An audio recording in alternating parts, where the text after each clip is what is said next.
आर्य के दिल में एक गहरी बेचैनी थी।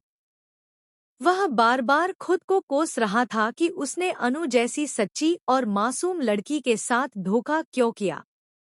उसकी आंखों में पछतावे की एक मोटी परत साफ झलक रही थी।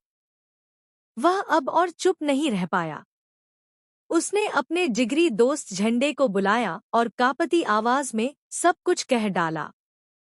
झंडे, मैंने अनु के साथ बहुत बुरा किया है।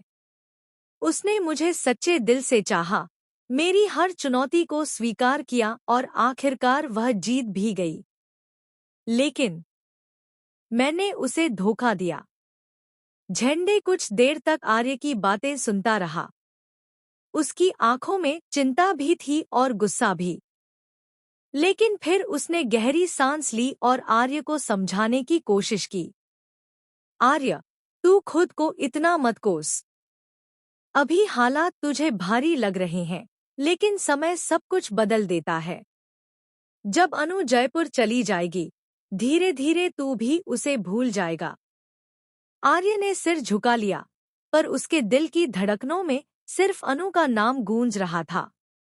उधर दूसरी तरफ अनु भी अपनी सहेली से खुलकर अपने दिल की बात साझा कर रही थी। उसकी आंखों में आंसू थे, लेकिन होंठों पर हल्की मुस्कान थी। मैंने आर्य सर का दिया हुआ चैलेंज जीत लिया है। अब लगता है मेरी असली कहानी शुरू हो रही है। यह कहानी है मेरे प्यार के हक की लड़ाई की। लेकिन यह जंग आसान नहीं थी। अनु की जिंदगी एक ऐसे मोड़ पर आ गई थी जहां उसे अपने दिल को मजबूत करना था।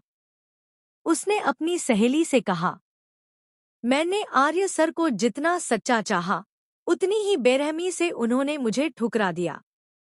अब मुझे उनसे कोई शिकवा नहीं है। मैं खुद को संभाल लूंगी, लेकिन अब यहाँ और नहीं रुकूंगी।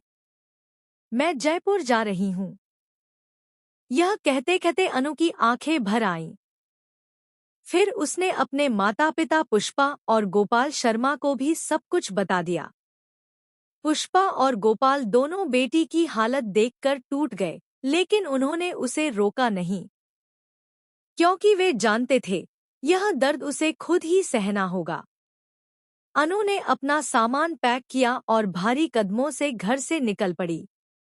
बस स्टैंड तक उसे छोड़ने पुष्पा और गोपाल खुद आए। पूरे रास्ते अनु चुप थी।